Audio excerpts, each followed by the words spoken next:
हरे कृष्णा। हरे आजानुलम्बितभुजो कनकावदात सङ्कीर्तनैकपितरो कमलायताक्षो विश्वम्भरो द्विजवरो युगधर्मपालो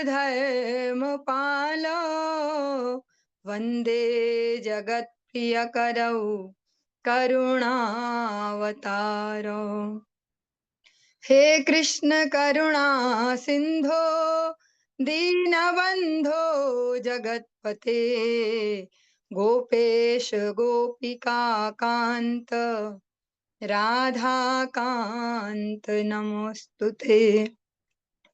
तप्त कांचन गौरांगी राधे वृंदावनेश्वरी वृषभानुसुते देवी प्रणमामि हरिप्रिये।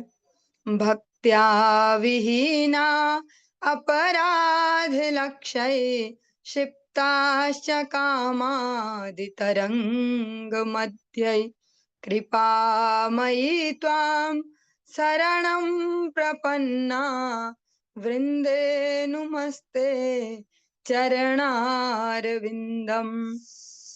जय श्री कृष्ण चैतन्य प्रभु नित्यानंदा श्री अद्वैत गदाधर शिवासादि गौर भक्त वृंद। हरे कृष्णा कृष्ण कृष्ण हरे हरे हरे राम राम राम हरे हरे। सर्वप्रथम भगवान के अभिन्न प्रकाश विग्रह संबंध ज्ञान प्रदाता परम पूज्य परिव्राजक आचार्य त्रिदंडी स्वामी अष्टोत्तर शत श्री श्रीमद भक्ति प्रसाद विष्णु गोस्वामी गुरुदेव महाराज के पावन श्री चरण कमलों में असंख्य कोटि दंडवत ज्ञापित करते हुए उनकी अहेतुकी कृपा प्रार्थना करती हूँ। वे अपनी कृपा वर्षण करें जिससे निज कर्ता अभिमान भाव को छोड़कर एकमात्र उनकी वाणी के वाहक के रूप में अपना परिचय दे सकूं। परम गुरुदेव नित्य लीला पृष्ठों विष्णुवास श्री श्रीमद भक्ति दयित माधव गोस्वामी महाराज परमेश्वर गुरुदेव जगत गुरु भक्ति सिद्धांत सरस्वती गोस्वामी ठाकुर प्रभुपाद व समस्त गुरु परंपरा जय युक्त हूँ। सपाश श्रीमन नित्यानंद प्रभु श्री गौरहरि वृंदावन बिहारी श्री राधा गोपीनाथ भगवान जय युक्त हूँ। वे हम सभी पर अपनी कृपा वर्षण करें जिससे भगवान के पवित्र नाम और हरि गुरु वैष्णव सेवा में हम सभी की रुचि उत्पन्न हो सके। आज हम श्रवण करेंगे ग्रंथ राज श्रीमद् भागवतम के अंतर्गत 46वां अध्याय प्रारंभ करेंगे 46 नंबर चैप्टर। ओम नमो भगवते वासुदेवाय ओम नमो भगवते वासुदेवाय ओम नमो भगवते वासुदेवाय। दसम स्कंद में हम भगवान श्री कृष्ण चंद्र की लीलाओं को श्रवण कर रहे हैं। आज हम श्रवण करेंगे जो भगवान के उत्सव विग्रह हैं, भगवान के जो परम सखा है मथुरा में, ब्रज के नहीं, उद्धव जी, वो वृंदावन की यात्रा करेंगे। इस प्रसंग को आज हम श्रवण करेंगे। श्री सुक उवाच वृष्णीनां प्रवरो मंत्री कृष्णस्य दयितः सखा शिष्यो बृहस्पतय साक्षात् उद्धवो बुद्धिसत्तमः। श्री सुखदेव गोस्वामी ने कहा, अत्यंत बुद्धिमान उद्धव वृष्णि वंश के सर्वश्रेष्ठ सलाहकार भगवान श्री कृष्ण के प्रिय मित्र तथा बृहस्पति के प्रत्यक्ष शिष्य थे। सुखदेव गोस्वामी जी उद्धव जी का परिचय देते हैं। वे अत्यंत कुशाग्र बुद्धि वाले, अत्यंत प्रवीण हैं। वृष्णियों के वे सर्वश्रेष्ठ सलाहकार हैं। और ये जो सलाहकार वाली जो ये भूमिका है हम सभी के जीवन में अत्यंत महत्वपूर्ण है। हमारे सलाहकार कैसे हैं, किन से हम सारे आइडियाज लेते हैं। जैसा हम कोई सा भी प्रसंग आए जीवन में, कैसी भी परिस्थिति, कुछ ऐसे लोग होते हैं जिनके पास भाग के हम या फ़ोन करके फटाफट उनसे पूछते हैं, ऐसा हो गया, क्या करना चाहिए? वो किस कैटेगरी के हैं, यही डिफाइन करेगा कि हमारे जीवन की जो गति है, जो दिशा है, वो कैसी होने वाली है। उद्धव जी परम बुद्धिमान है, भगवत भक्त हैं, ज्ञानियों में अग्रगण्य और बृहस्पति जी के शिष्य हैं। वृष्णियों ने इसलिए उन्हें अपना सलाहकार नियुक्त किया है। हमारे जीवन में भी कैसा हमारा सलाहकार है, वैसी हमारी गति है। इसीलिए गुरु वैष्णव भगवान तीनेर शरण, इनको ही अपना सलाहकार बनाएंगे तो जीवन सरल होते जाएगा, सुगम होते जाएगा। उसमें से जो अननेसेसरी क्लेश है वो कम होते जाएंगे। एक छोटी सी कहानी, कथा तो नहीं, कहानी अगर आपने सुनी हो कि एक बार एक शेर था और उसका उसके दो सलाहकारों का वर्णन आता है कि जो पहले सलाहकार है, कह सकते हैं कोई सा भी जानवर ले लीजिए वहां पर कि चलो खरगोश था या ऐसा, जो भी है वो थोड़ा सरल बुद्धि वाला था, थोड़ा दयालु हृदय वाला था। तो पास के ही गांव से एक गरीब ब्राह्मण, जिसके पास बिल्कुल ही धन नहीं है, धन का इतना अभाव है कि अब पुत्री का विवाह करना पर धन है नहीं, कैसे करूं? तो हिम्मत करके, पता ही था अब तो मृत्यु जैसी ही है स्थिति, तो जो शेर है वो हमारे पूरे एरिया का राजा है, जाकर उससे कुछ मदद मांगू, क्योंकि मृत्यु वैसे भी आनी है तो चलो ऐसे भी मृत्यु के पास चले। शेर के पास गया, कहानी है तो कहानी में कुछ भी हो सकता है। वो ब्राह्मण शेर के पास गया, जो सलाहकार है,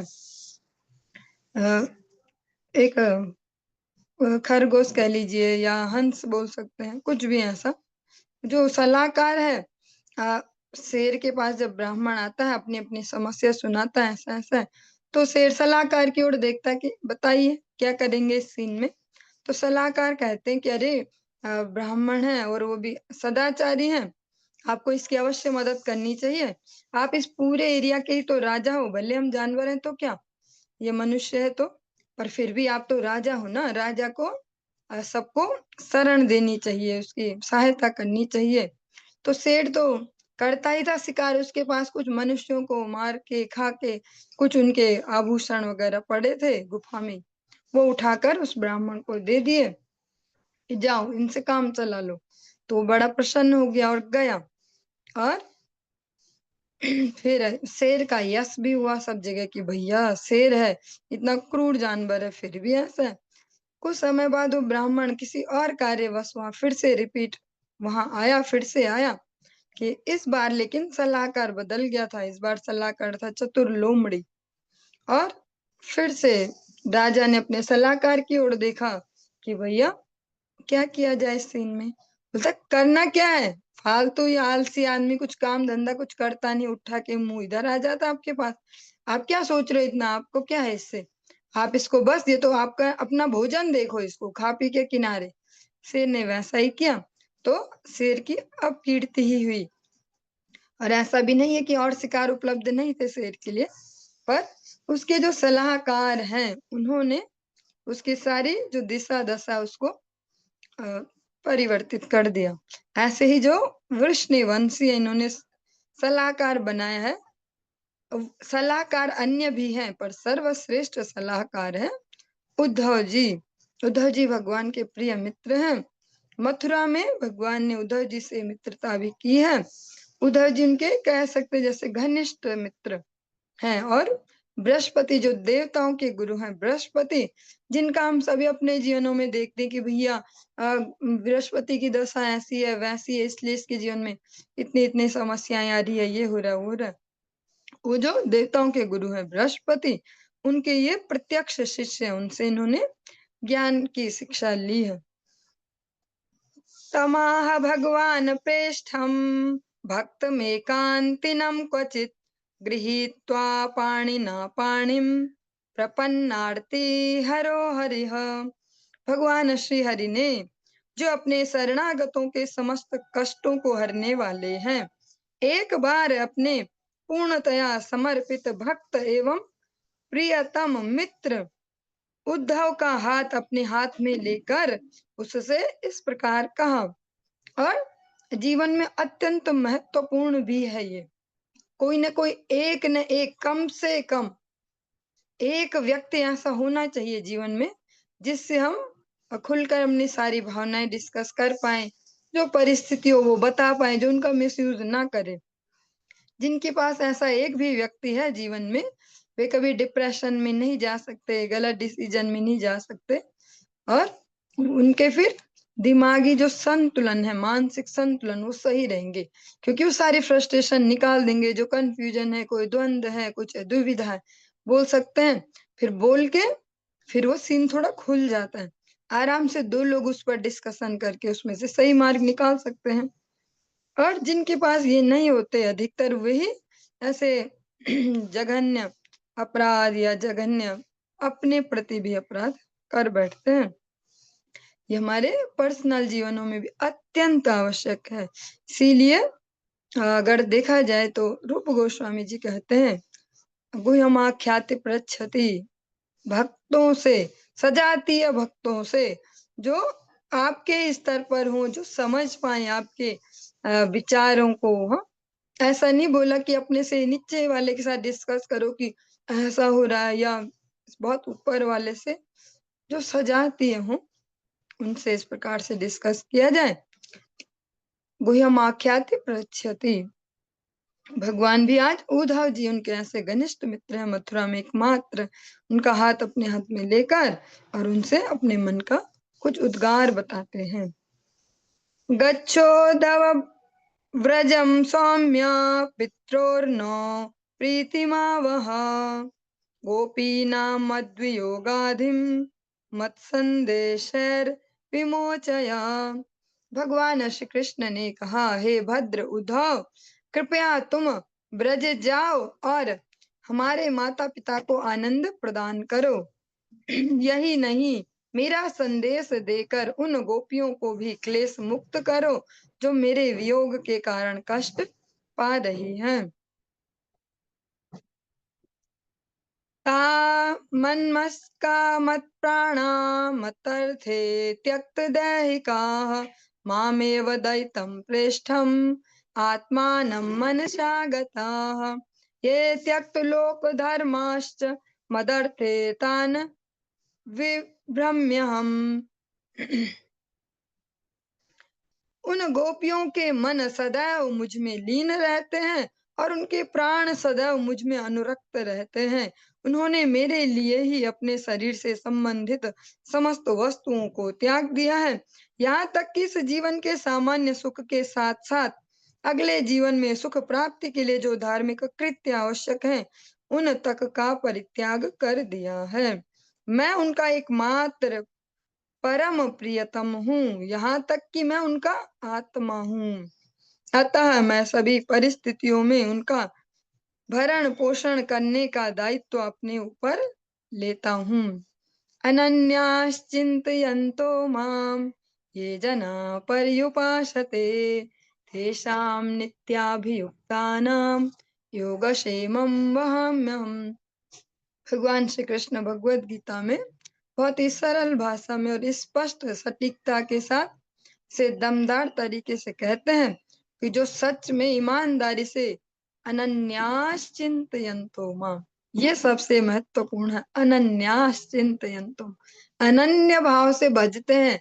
ऐसे नहीं है कि मुझे भी भजते हैं, हाँ, ऐसा नहीं बोला भगवान ने कि आप ही, कि मुझे भी भजते हैं। अनन्यास, अनन्य भाव से जो मुझे भजते हैं, मेरी प्रसन्नता के लिए जीवन को जीते हैं, उनका योग क्षेम मैं वहन करता हूँ। फिर हम इस जगत में अगर किसी के पास कोई भी फैमिली मेंबर ऐसा है, हाँ, या कोई ऐसा संपर्क है कि जिसकी पहुंच बहुत बड़ी बड़ी है, तो आदमी चैन से रहता है, कोई बात नहीं, जो समस्या आएगी वो देख लेंगे। ऐसा जैसे हेड ऑफ द फैमिली, या ऐसा भी हम देखते हैं कि घरों में भी, चलो कोई बात नहीं, वो देखेंगे, कितनी शांति पड़ती है।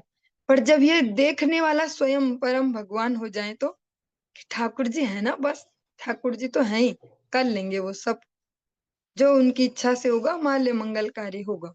तो योगक्षेमम वहाम्यहम्, तो कितना सरल हो जाएगा वो जीवन जिसका योगक्षेमम भगवान वहन करेंगे। पर सरल जीवन के लिए ऐसे सरल जीवन के लिए अपने जीवन की सारी जटिलताएँ छोड़नी होती हैं। टेढ़े-टेढ़े जो दिमाग हैं, जो इधर ये सेटिंग, उधर वो सेटिंग, उससे भगवान प्रसन्न नहीं होंगे। भगवान के प्रति तो न अन्य ही होना पड़ेगा।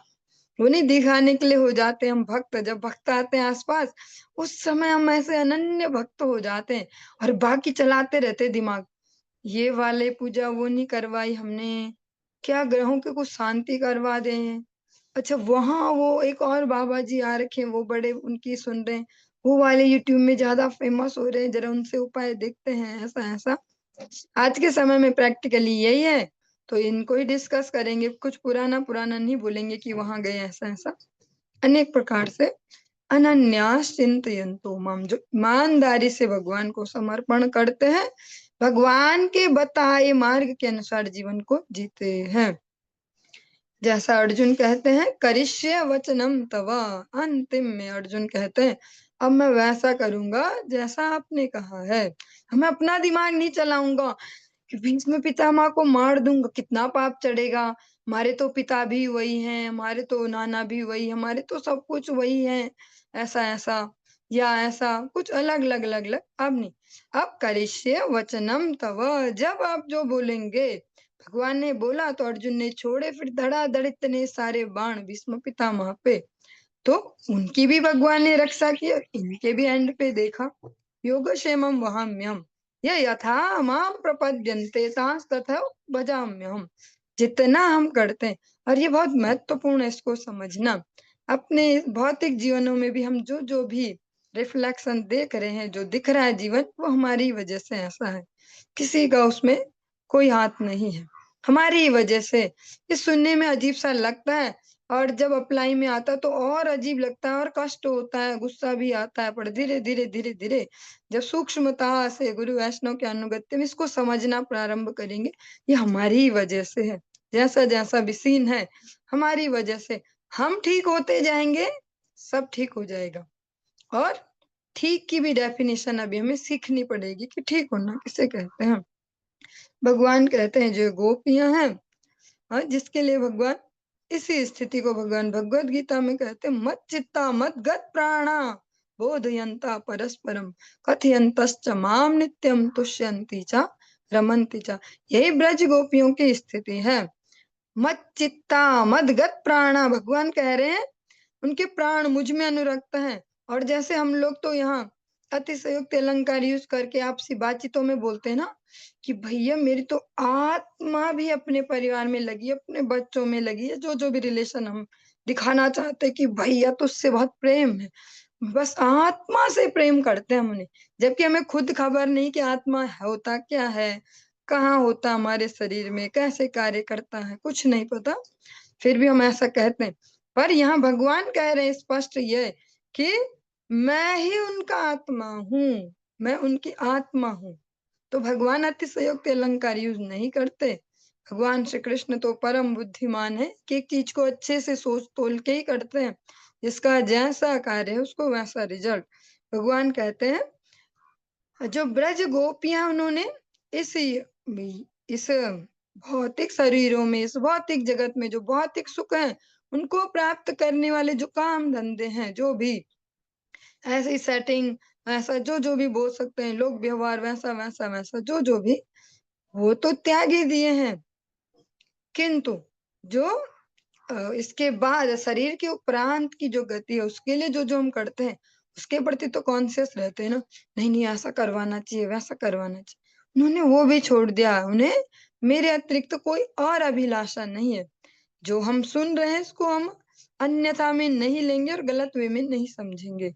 भगवान ब्रज गोपियों की स्थिति का वर्णन करते हैं और अभी तो हम ब्रज गोपियों के बारे में संपूर्णता से श्रवण करने लायक भी नहीं है। अपने अपने जीवन की जो अभी प्रैक्टिकल जो व्यवहारिक परिस्थितियां हैं, अपने से जो श्रेष्ठ वैष्णव हैं, जिनसे हम घुले मिले हो, जिनसे हम समाधान समझ सके, जिनको समस्याएं बता सके, उनसे अपनी जो भी सीन है उसको डिस्कस करके उसके अकॉर्डिंग जो बताया जाए उसको ही अप्लाई करें।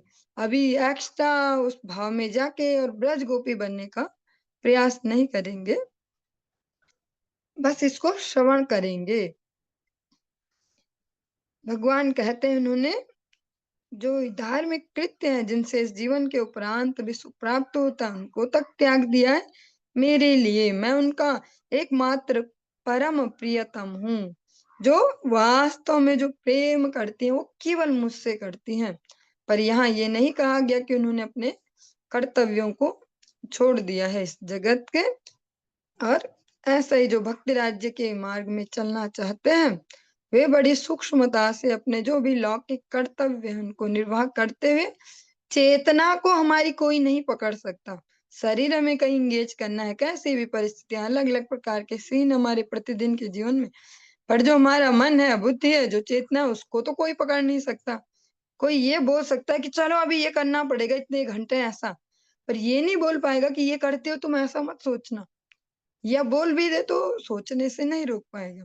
तो मत चित्ता मदगत प्राणा, हम जिन भी परिस्थितियों में अपने जीवन के पर मन को भगवान में अनुरक्त कर सकते हैं हर समय। और यही प्रैक्टिस हमारे साथ साथ इस जीवन में और अगले जो भी शरीर प्राप्त हो, जो भी गति उनमें काम आते हैं। भगवान कहते हैं उनका सारा दायित्व मैं अपने ऊपर लेता हूँ, फिर उनको अपने जीवनों की चिंता नहीं करनी होती है।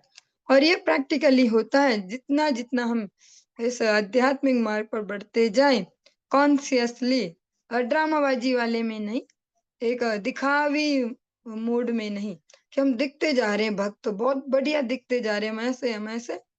जितना हम अंदर से भगवान से कनेक्शन को अपना क्लियर करते जाएंगे उतना जीवन में धैर्य आएगा। हाँ, एक लक्षण पहला यही है कि दिख तो रहे हम बहुत अच्छे से भक्त हैं, हमेशा चमकदार तिलक लगाते हैं, मोटी सी कंठी पहन के, माला गले में लटकाए भी दिखते हैं हर ओकेजन पे, जहां जहां भी बस हमेशा रहते हैं।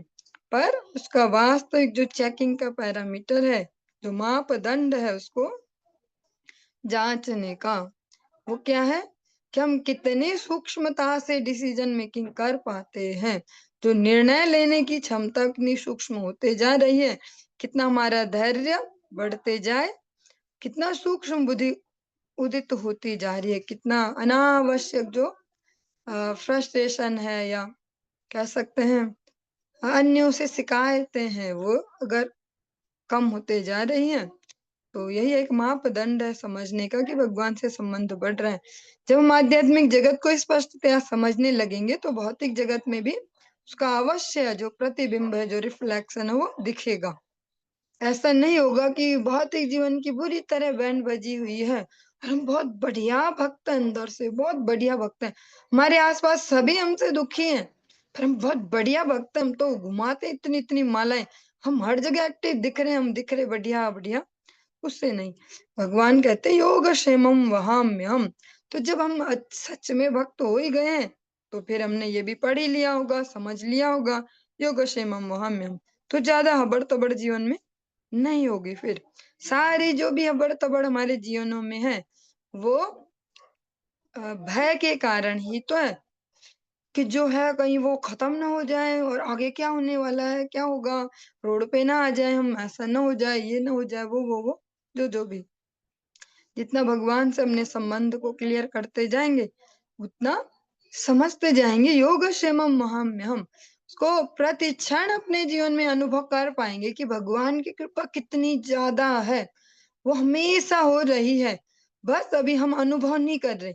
जब हम अनुभव करना शुरू करेंगे तो मस्तिष्क शांत रहेगा, हमेशा हौच पौच में नहीं रहेगा, हमेशा पागलों जैसे रहते हैं ऐसे अबड़ तबड़, वो वाला सीन नहीं रहेगा। मयिताः प्रेयसां प्रेष्ठे दूरस्थे गोकुलस्त्रियः स्मरन्त्यो अङ्ग विमुह्यन्ति विरहोत्कण्ठया विह्वलाः। हे उद्धव, गोकुल की उन स्त्रियों के लिए मैं सर्वाधिक वांछित प्रेम पात्र हूँ। इस प्रकार जब वे दूरस्थ स्थिति में मुझको स्मरण करती हैं तो वे वियोग की उद्विग्नता से विवल हो उठती हैं। जो भी हमारे सर्वाधिक प्रेम का पात्र होता है इस जगत में, व्यक्ति, वस्तु, परिस्थिति, जब उसका अभाव हो तो वो फिर सामान्य ही है, वो कह सकते हैं। वो अवश्य फिर उससे हृदय में वेदना होती ही होती है। भगवान कहते हैं जो ब्रज गोपियां उन्होंने सर्वाधिक प्रेम का पात्र, जो वांछित प्रेम का पात्र है, वो मुझे बनाया है।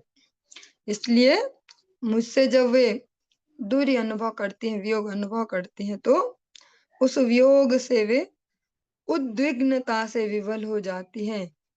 तब वो परेशान हो जाती हैं। वो इसलिए परेशान नहीं होती है कि घर में ऐसा हो रहा है, उसने दुखी कर रखा है, वो ऐसा कहते हैं, वो वैसा सुनाते हैं, वो वैसा करते हैं। उनके क्लेशों का वो कारण नहीं है। और जिसके भी जीवन में भगवान का प्रेम जितना बढ़ता जाता है, फिर उसका अगर दुख भी है तो वो भी ठाकुर जी के अराउंड ही है। उसका कुछ क्लेश है, उसकी कुछ टेंशन है, वो भी भगवान के ही आसपास है। जो भक्त लगे हैं भगवान के इस प्रचार कार्यों में कि हरे कृष्ण जपिए सदा प्रसन्न रहिए, उनको भी देखेंगे भैया ये तो बड़े परेशान रहते हैं, अब ऐसा अब वैसा, वहां भागो वहां भागो। पर वो वाला जो दुख है वो भी आध्यात्मिक दुख के अंतर्गत है। वो उसके चक्कर में गोलियां नहीं खा रहे सिर दर्द की रोज रोज। बहुत टेंशन है, बहुत टेंशन है। वो उस प्रकार से नहीं है। धारयन्त्यति कृच्छ्रेण प्रायः प्राणान् कथञ्चन प्रत्यागमन संदेशैर्वलव्यो मे मदात्मिकाः। चूंकि मैंने उनसे वापस आने का वादा किया है, इसलिए मुझ में पूर्णतः अनुरक्त मेरी गोपियां किसी तरह से अपने प्राणों को बनाए रखने के लिए संघर्ष कर रही हैं। जिस प्रकार से जो सीता मैया है अशोक वाटिका में अशोक वृक्ष से बात करती हैं कि भैया तुझसे अग्नि गिरती और मैं जल मरती, पर जो भगवान का नाम है ये मुझे मरने नहीं देता। वरना भगवान से मैं विरह इतना सहन तो नहीं कर पाती, पर भगवान का जो नाम है वो मरने नहीं देता। ब्रज गोपियां भी ऐसे ही कहती हैं कि आपका जो नाम है, आपका जो गुणानुवर्णन है, जो आपके साथ जो हमने समय बिताया, जो वार्तालाप किया है, वो हमें मरने नहीं देता। और यही भगवान भी कह रहे हैं, ये वन साइडेड नहीं चल रहा मामला कि हम तो ऐसा हम ऐसा। भगवान कहते हैं कि ये ब्रज गोपियां मेरे इंतजार में, क्योंकि मैंने बोला है ना उनसे क्या आऊंगा मैं, तो मेरे वचनों पे विश्वास भी क्या आऊंगा, इसलिए मरती नहीं है। क्योंकि वो जो देह है उसको भी वो अपनी संपत्ति नहीं समझती कि चलो हम आत्महत्या कर देते हैं। जब इतना ही दुख हो इस जगत में, छोटे छोटे दुखों में भी कोई भी जाता है ट्रेन के आगे कट जाता है। आए दिन हम ऐसी न्यूज सुनते हैं। कोई भी अगर कहीं से बंदूक मिले तो गोलियां मार के, कोई नदियों में गिर के, कोई पुलों से गिर के, कोई जहर खा के, ऐसा ऐसा जीवन छोड़ते रहते हैं ऐसे कुछ सो कॉल्ड प्रेम में। लेकिन ब्रज गोपियों ने कोई ऐसा स्टेप नहीं उठाया, क्योंकि उन्हें भगवान के वचनों पर पूर्ण विश्वास भी है कि कहा है कि मैं आऊंगा, तो उनकी यह संपत्ति हम नष्ट नहीं कर सकते। ऐसा अगर आपको स्मरण हो, सनातन गोस्वामी जब पुरी धाम में, अगर इसमें थोड़ा गड़बड़ है, अगर वो रूप गोस्वामी तो आप मुझे करेक्ट कर सकते हैं। रूप गोस्वामी सनातन गोस्वामी में से रूप गोस्वामी में जब उनके शरीर में भगवान गौर हरि कुछ लीला करते हैं, कुछ देह में कुछ समस्या हो गई है ऐसे, तो वे सोचते हैं इस शरीर को नष्ट कर लिया जाए, क्योंकि भगवान मुझे ऐसे हृदय से लगाते हैं, आलिंगन करते हैं, और इतना गंदा शरीर। तो फिर भगवान उन्हें ऐसा करने से रोकते हैं और स्पष्ट कहते हैं तुम्हारी संपत्ति नहीं है, अब मुझे सरेंडर किया है ना, तो शरीर अब तुम्हारा है क्या। मतलब हम ऐसे इजीली बोल देते हैं, और वर्षों वर्षों से हमारी पीढ़ियां बोलते जा रही हैं तन मन धन सब है तेरा, ऐसा। लेकिन कभी हम उसको सोचते नहीं है, हमेशा उसको पर्सनल ही बनाकर ही सारे निर्णय लेते हैं जीवन में। तो भगवान कहते हैं जब मुझे समर्पण किया तो तन भी तो मेरा हो गया, तो इसके लिए भी कोई डिसीजन तुम कैसे ले सकते हो कि निपटाते हैं इसको। हाँ, मुरारी गुप्ता जी भी जैसा सोचते हैं कि गौर हरि लीला संवरण करेंगे या यहाँ से जाएंगे, ऐसा मैं अपना शरीर नष्ट करूं, भगवान उनको भी सर रोकते हैं। भक्ति राज्य में आने के बाद पूर्णतया जिन्होंने सरेंडर कर दिया, अब उनका सब कुछ भगवान का ही है। इसको समझना बहुत मुश्किल है सूक्ष्मता से। अगर गुरु वैष्णव कृपा हुई तो वो जीव समझ पाएगा और जितना इसको समझ पाएगा, जीवन सरल होते जाएगा, दिमाग एक ठंडा रहेगा हमेशा, उसमें कुछ ज़्यादा उद्विग्न नहीं हो पाएगा। भगवान कहते हैं इसलिए वो अपने प्राणों को बचाए रखने के लिए संघर्ष कर रही हैं। हाँ, कि किसी तरह प्राण बचे रहें, कि वो लौटें और हमें ना देखें तो। अ, भागवत जी में हम ऐसा श्रवण करते हैं, पर रूप गोस्वामी जी के 2 सुंदर से ग्रंथ हैं, ललित माधव, विदग्ध माधव, जो भगवान के ही आदेश से उन्होंने उन नाटकों की रचना की है। उनको श्रवण करेंगे, तो वहाँ बिल्कुल ही अलग भाव से इन लीलाओं को सुन पाएँगे। वह स्पष्ट सुनेंगे कि नहीं आत्महत्या का भी प्रयास किया गया था, कोई यमुना जी में कूद रहे हैं, ऐसे-ऐसे। मतलब भगवान के विरह में इतना भी वो आगे गए, वहाँ अलग एंगल से उसको दिया गया। कदाचित की लीला उनको कहा जाता है कि जो कभी संपन्न होती हैं, प्रत्येक द्वापर में नहीं। बहुत ही सुंदरता से दोनों ग्रंथों में, एक में संयोग और एक में वियोग, इस प्रकार से सारी लीलाएं बहुत सुंदरता से रूप गोस्वामी जी वर्णन करते हैं। श्रीशुक उवाच इत्युक्तो उद्धवो राजन् सन्देशं भर्तुरादृतः आदाय रथमारुह्य प्रययो नन्दगोकुलम्। श्रील सुखदेव गोस्वामी ने कहा, हे राजन, इस तरह कहे जाने पर उद्धव ने आदर पूर्वक अपने स्वामी के संदेश को स्वीकार किया और वे अपने रथ पर सवार होकर नंद गोकुल के लिए चल पड़े। प्राप्तो नंद व्रजम श्रीमान निम्लोचति विभावशो छन्नयानः प्रविशताम पशूनां खुररेणुभिः।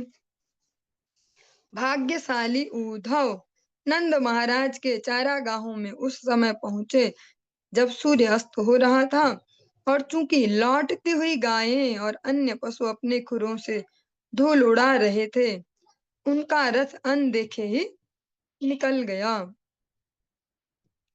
वासितार्थे अभियुध्य युद्धद्भिर्नादितं शुष्मिभिर्वृषयः धावन्तीभिश्च वस्त्राभिर्रुधो भारः स्ववत्सकान् इतस्ततो विलङ्गभिर्गोवत्सैर्मण्डितं सितैः गोदोहशब्दाभिरवं वेणूनाम्न्यश्वनेन च गायन्तीभिश्च कर्माणि शुभानि बालकृष्णयोः स्वलङ्कृताभिर्गोपैश्च सुविराजितम् अग्न्यर्कातिथि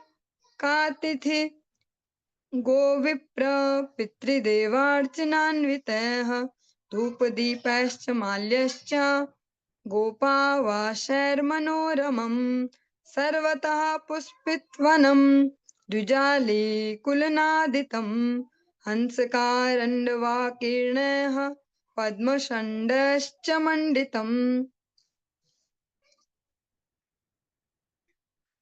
ऋतुमती गायों के लिए परस्पर लड़ रहे सांडों की ध्वनि से अपने बछड़ों का पीछा कर रही, अपने थनों के भार के साथ चल रही रंभाती गायों से दुहने की तथा इधर-उधर आकुलता कर रहे श्वेत बछड़ों की आवाज से, बंसी बजाने की ऊंची गूंज से, उन गोपों तथा गोपियों द्वारा जो गांव को अपनी अद्भुत रीति से अलंकृत वेशभूषा से सुशोभित कर रहे थे।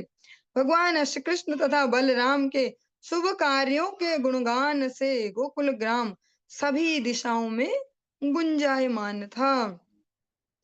गोकुल में ग्वालों के घर यज्ञ, अग्नि, सूर्य, अचानक आए अतिथियों, गायों, ब्राह्मणों, पितरों तथा देवताओं की पूजा हेतु प्रचुर सामग्रियों से युक्त होने से अति आकर्षक प्रतीत हो रहे थे।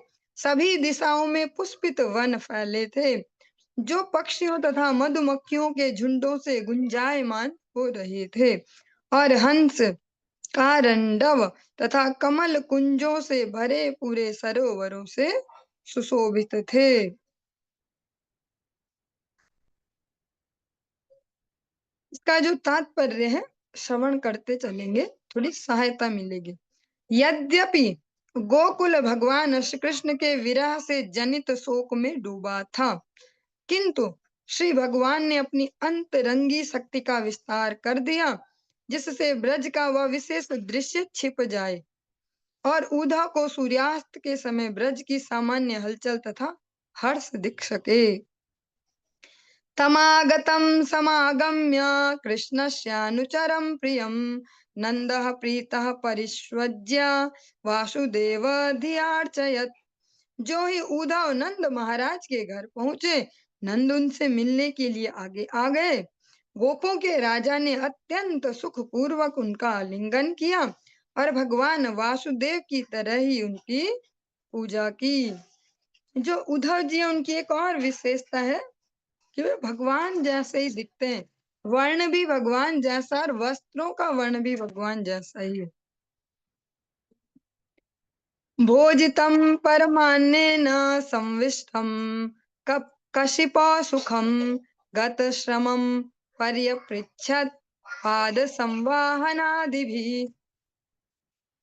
जब उद्धव उत्तम भोजन कर चुके और उन्हें सुखपूर्वक बिस्तर पर बिठा दिया गया और पांव की मालिश तथा अन्य साधनों से उनकी थकान दूर कर दी गई, तो नंद जी ने उनसे इस प्रकार पूछा।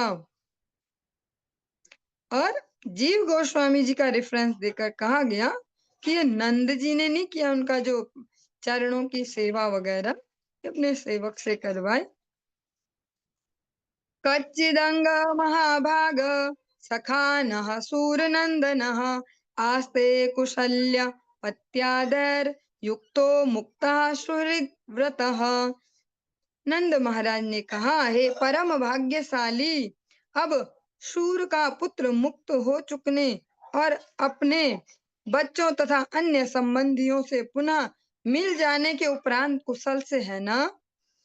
दिष्टया कंशो हतः पापः सानुगः स्वेन पापमनः साधूनां धर्मशीलानां यदूनां द्वेष्टि यः सदा। सौभाग्यवश अपने ही पापों के कारण पापात्मा कंस अपने समस्त भाइयों सहित मारा जा चुका है। वह सदैव संत तथा धर्मात्मा यदुओं से घृणा करता था। ये इसमें विशिष्ट पॉइंट है। अब भगवान ऐसा नहीं सारे आतिथ्यों के लिए आते जाते हैं। ऐसा होता तो आज के समय में अलग अलग जो आतंकवादी हैं उनको अलग अलग सरकारें मार रही हैं। कभी अमेरिका की कोई सरकार मार देती, कभी कहीं की, कभी भारत की, ऐसे ऐसे। भगवान नहीं आते हर समय। जो ऐसे विशिष्ट पापात्मा हो जाते कि चुन चुन कर भक्तों को ही तंग करते हैं, फिर भगवान उनको नहीं छोड़ते।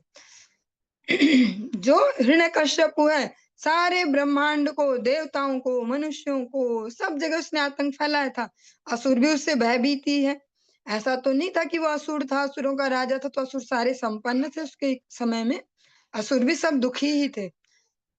दो चार जो उसके बस घनिष्ठ घनिष्ठ हो, वो उसके साथ में थे, और सब डर के कारण ही सब कर रहे थे। पर जब उसने प्रहलाद महाराज जी पे अत्याचार प्रारंभ किया, तब भगवान नृसिंह देव आए। इससे पहले नहीं आए कि देवताओं को बचाओ, नृसिंह बन के जाऊं, मैं इनको बचाने जाऊं। हाँ, पृथ्वी के उस गांव में, उस शहर में वहां लोग परेशान हो गए, हिरण्यकश्यप, ऐसा नहीं। और जो हम सुनते हैं कलयुग में विशेषतः भगवान श्री गौर हरि नित्यानंद प्रभु की कृपा, जगाई मधाई सबसे ज्यादा फेमस है। और उनकी ये विशेषता है कि वो भक्तों को परेशान नहीं करते थे। बाकी सारे लोगों में उन्होंने आतंक फैलाया था। छोटे छोटे बच्चों को उठा के कुएं में फेंक देंगे, किसी के घर में, किसी की भी जो घास फूस की झोपड़ी है, ऐसे घर है, आग लगा देंगे। सारे कुकृत्य करते थे, शराब पीना, ऐसा वैसा हंगामा करना, सब जगह लोगों को तंग करना। पर भक्तों के प्रति उन्होंने कोई अपराध नहीं किया था। पहली बार ही जो नित्यानंद प्रभु उनके प्रति किया, और उनमें से एक तभी बोलता भी कि अरे मत मार इसको, ऐसे खून निकल रही है। तो वो जो दयालुता है वही उनके काम आ गई कि चलो, नित्यानंद प्रभु ने बोला, अरे इसने तो मुझे बचाया है, इसने, ये तो बहुत बड़ा मित्र है मेरा, इसने तो जान बचाई मेरे मेरे लिए तो अभी यही भगवान है। जैसा हम डायलॉग बोलते हैं कि इसने मेरी जान बचाई, तो भगवान गौरहरि फिर शांत हो गए। तो जो भक्तों के प्रति अपराध है उसका कोई और इलाज नहीं है। अपि स्मरति नः कृष्णो मातरं सुहृदः सखीन् गोपान् व्रजं चात्मनाथं गावो वृंदावनम गिरिम। क्या कृष्ण हमारी याद करता है? क्या वह अपनी माता तथा अपने मित्रों और शुभचिंतकों की याद करता है? क्या वह ग्वालों तथा उनके गांव ब्रज को, जिसका वह स्वामी, स्मरण करता है? क्या वह गायों, वृंदावन के जंगल और गोवर्धन पर्वत की याद करता है? नंद बाबा ये पूछ रहे हैं उद्धव जी से। आप्यायास्ति गोविंदः स्वजनान् सुकृदीक्षितुं तर्हि द्रक्ष्याम तदत्रं सुनसं सुस्मिते क्षणाम। क्या गोविंद अपने परिवार को देखने एक बार भी वापस आएगा? यदि वह कभी आएगा तो हम उसके सुंदर नेत्र, नाक से युक्त सुंदर जो नेत्र हैं, सुंदर नासिका है, उन्नत नासिका से युक्त मुस्कुराते सुंदर मुख को देख सकेंगे। क्योंकि अब तो उन्हें पता ही है कि वो राजकुमार बन चुके हैं, क्या कभी इस गांव में लौट के आएंगे? हाँ, तो अगर आएंगे तो फिर हम उनके सुंदर से मुखारबिंद के दर्शन कर सकेंगे। जो भक्त हैं वे अभिलाषाएं ज्यादा भौतिकतावादी वाली नहीं करते। भगवान से भी वे भगवान को ही चाहते हैं, और वैसा ही उसी फॉर्म में चाहते हैं भगवान को भी, जिससे भगवान को प्रसन्नता रहे, कि बस दर्शन हमें प्राप्त हो जाए, बस इतना ही है। दावाग्नेर्वात वर्षाश्च वृषसर्पाश्च रक्षिताः दुरत्ययेभ्यो मृत्युभ्यः कृष्णेन सुमहात्मना। उस महान आत्मा श्री कृष्ण द्वारा हम जंगल की आग, तेज हवा तथा वर्षा, और जो वो बड़ा सा बैल रूप में जो असुर आया, सर्प रूपी असुरों जैसे दुर्लंघ्य घातक संकटों से बचा लिए गए थे। नंद बाबा भगवान के जो लीलाएं हैं, वीर्यवती जो लीलाएं हैं, उनको स्मरण कर रहे हैं। स्मरतां कृष्ण वीर्याणि लीलापांग निरीक्षितं हसितं भाषितं चांग सर्वानः शिथिला क्रियाः। जब हम भगवान श्री कृष्ण द्वारा संपन्न किए गए अद्भुत कार्यों, उनकी चपल चितवन, उनकी हंसी तथा उनकी वाणी का स्मरण करते हैं, तो हे उद्धाव, हम अपने समस्त भौतिक कार्यों को भूल जाते हैं। अभी ये ब्रज गोपियां नहीं, ये इमोशनल सी महिलाएं, ये नंद बाबा हैं जो एक प्रशासनिक पद पर है, जो इतने सारे लोगों को लीड करते हैं, उनका सुख दुख सब उनकी जिम्मेदारी है। वे कह रहे हैं कि जब हम उनके जो वो लीलाएं हैं, जो उनका हंसना है, बोलना है, करना है, उसको स्मरण करते हैं तो अपने सारे काम धंधे भूल जाते हैं। ऐसा तो हमने अधिकतर सुना ही है कि ब्रज गोपियां सब भूल गई थी। हाँ, जैसा एक हिंदी कीर्तन के माध्यम से श्रवण करते हैं कि भगवान की जब बंसी बजती है तो कोई गोपी ऐसे खीर में नमक डालती है, ऐसे सब्जी में चीनी डाल देती है, गायों को खाना दे देती है, जिनको भोजन देना था उनको भूसा देते हैं। ऐसा वो तो ऐसा समझ सकते कि भावुक महिलाएं, उनका ऐसा ही दिमाग खराब रहता है। लेकिन ये है एक प्रशासनिक अधिकारी जिनका मानसिक संतुलन सबसे अधिक होगा। वे कह रहे हैं कि जब हम उनकी ये लीलाएं स्मरण करते हैं तो अपने समस्त जो भौतिक कार्य हैं उनको, उनका विस्मरण हो जाता है। सरिच्छैल वनोदेशान मुकुंद पदभूषितान आक्रीडानिक्षमाणानां मनो याति तदात्मताम्। जब हम उन स्थानों को यथा नदियों, पर्वतों तथा जंगलों को देखते हैं जिन्हें उसने अपने पैरों से सुशोभित किया, और जहाँ उसने क्रीडाएं की तथा लीलाएं की, तो हमारे मन उसमें पूर्णतया लीन हो जाते हैं। जो भगवान को याद दिलाने वाले जो उद्दीपक हैं, भक्ति विनोद ठाकुर जी बहुत सुंदरता से कहते हैं, खग मृग कूला मलयावताश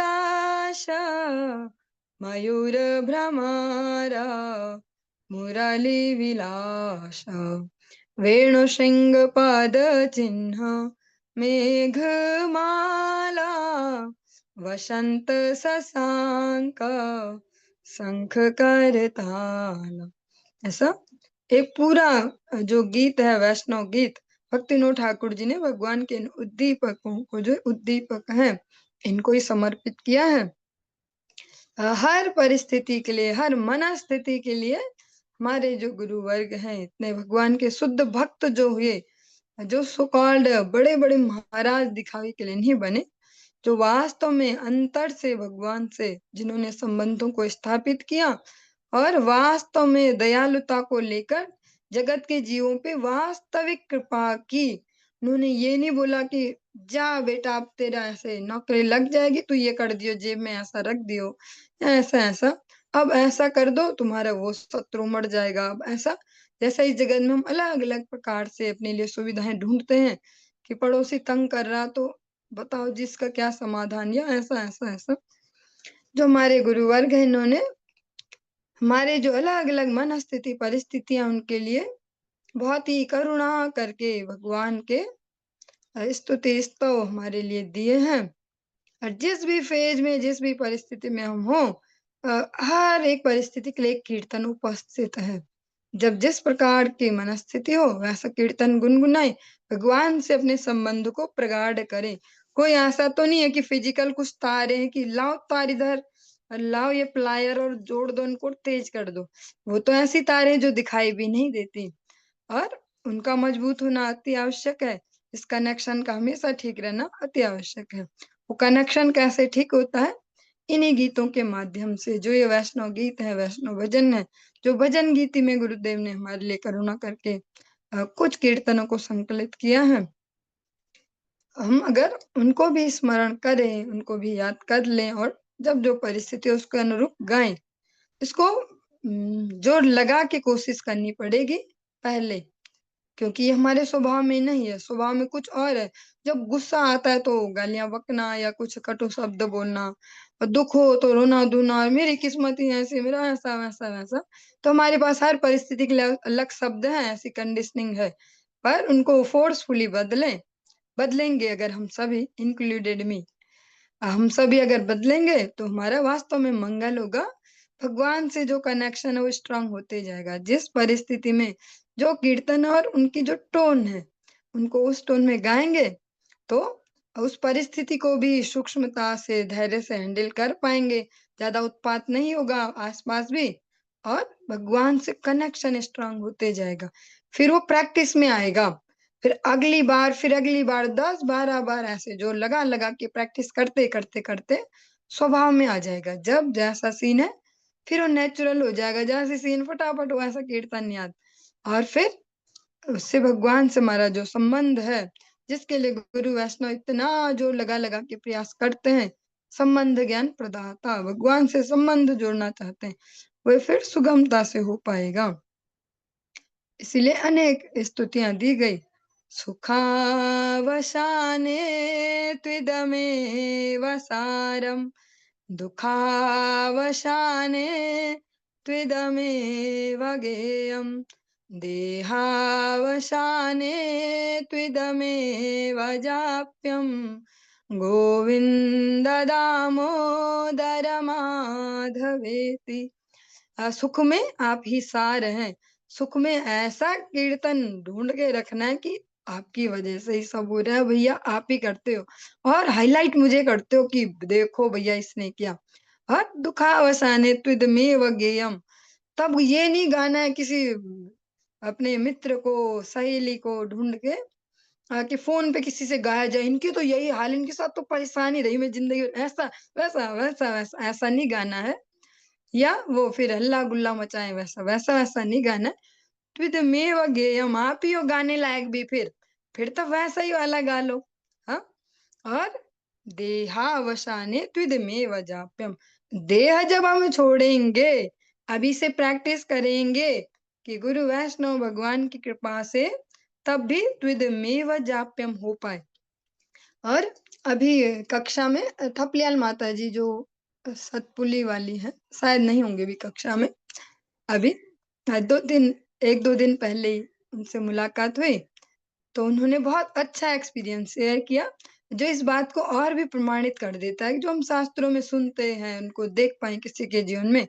उन्होंने कहा कि जो मेरे ससुर जी थे बहुत ही सदाचारी ब्राह्मण थे, आचरणशील ब्राह्मण और भगवान श्री कृष्ण में भगवान नारायण के भक्त थे, एकनिष्ठ। तो जिस दिन उनको शरीर छोड़ना था, उस दिन उन्होंने खुद ही समझ लिया, अपना लेटे-लेटे बेड पेशेंट होते हुए भी वो संध्या करते थे अपनी, उस बेड पे ही ऐसे लेटे-लेटे ही पर अपनी संध्या करते थे। जैसा ब्राह्मणों के लिए है कि करनी चाहिए और जैसे समझा होगा जो भी, उनकी जैसी अनुभूति का स्तर कि अब शरीर छूटेगा, तो फिर सब हमको बुलाया कि तुमने खा पी लिया, हो गया तुम्हारा काम-धंधा, अब ज़रा ना मुझे नीचे उतार दो। और फिर कहती है उन्होंने कहा कि अब विष्णु सहस्त्र नाम मुझे सुनाओ, कि मेरे पतिदेव सुनाने लगे तो उनका उच्चारण थोड़ा ठीक नहीं था संस्कृत का, तो बोला तू नहीं ये सुनाएगी, बहू सुनाएगी। विष्णु सहस्त्र नाम, फिर पूरा विष्णु सहस्त्र नाम उन्होंने कहा, मैंने उनको सुनाया। फिर उनके एक मित्र हैं और जिन जिन मित्र की वो बात करते हैं, वे भी गुरुदेव के आश्रित जन थे। उनका भी अंतिम समय में गुरुदेव की वाणी सुन के उन्होंने शरीर छोड़ा, ऐसे वो मित्र थे, उनकी भी वैसी ही गति हुई। उन मित्र को भेजा, उनको बुलाया और जो जाने वाला शरीर छोड़ने ही वाला अभी व्यक्ति, उसकी ये घटना है, वो ऐसा करता है। और उनको कहते हैं कि अब मुझे गीता जी का ना 11वां अध्याय सुना दो। और 11वां अध्याय सुना, अंतिम श्लोक सुना और गोविंदाय नमो नमः। कुछ हल्ला-बाजी, कुछ साँसें अटक रही, हमको तो कष्ट हो रहा है, ऐसा कुछ चीखा-चिल्ली कुछ ऐसा नहीं। तो ऐसे प्रत्यक्षतः भी देखते हैं और जो ऐसे आचरणशील होते हैं वही सरलता से जीवन जी पाएँगे बिना हौच-पौच के ऐसे, जिनका भगवान में अनन्य शरणागति हो, एकनिष्ठ समर्पण हो। उनके जीवन में फिर वो रिफ्लेक्ट भी होता है। भक्ति कोई इमेजिनरी कुछ समस्या नहीं है कि जो भक्ति में आते हैं वो इमेजिनरी दुनिया में जीते हैं शायद हमेशा ही अलग ही दुनिया में जीते हैं। भक्ति में आना एक जो प्रासंगिक जीवन है, प्रैक्टिकल जीवन है वो है, कि हम समझ पाएँ कि अगर हम कुछ खा रहे हैं तो ये खा क्या रहे हैं? इससे होगा क्या? हम खा क्यों रहे हैं? क्या जीव के लिए खा रहे हैं? या ऐसा जो भी तो भक्ति एक प्रैक्टिकल प्रोसेस है जिसमें हम समझ पाएँ कि हम भैया मनुष्य हैं। मनुष्य शरीर अन्य जीव-जंतुओं जैसा नहीं है कि जैसे वैसे वैसे। मनुष्य शरीर इसीलिए कि स्पेशली इसमें जोर लगा के समझ सकते हैं कि खेल क्या है ये सारा? ऐसा चल क्या रहा है? कोई कुत्ता है, कोई बिल्ली है, कोई ऐसा-ऐसा और मनुष्यों में भी अलग-अलग जो कि कोई दुखी है, कोई सुखी है, अब ये होता है, वो होता है, ऐसा-ऐसा। मनुष्य जीवन विशेष करके इसीलिए ही मिला है कि हम समझ पाएँ सारा खेल क्या है और इसको समझ पाएँ और जो पूर्ण पुरुषोत्तम भगवान है, जो स्पष्टतया सटीकता के साथ और घोषणा करते हुए कहते हैं ममैव वांशो जीव लोके जीव भूत सनातना मना षष्ठानि इंद्रियाणि प्रकृतिस्थानि कर्षति। अभी 2-3 दिन पहले आपने इस श्लोक को शाम की भगवत गीता क्लास में भी श्रवण किया है। भगवान ही है एकमात्र जो ठोक बजा के कह रहे हैं भैया ममैव वांशो और प्रकृति स्थानि कर्षति। तो जोर लगाओ इस जीवन में वापस मुझ तक पहुंचना, इसीलिए मनुष्य जीवन मिला है। और इसको जो जीवात्माएँ समझना शुरू कर देते हैं गुरु वैष्णव भगवान की कृपा से, उनके जीवन फिर सरल हो जाते हैं, भौतिक जीवन भी सरल हो जाते हैं प्रैक्टिकली। चलिए आज के इस प्रसंग को हम यहीं पे विश्राम देंगे। आगे का प्रसंग कल की कक्षा में श्रवण करेंगे। हरे कृष्ण।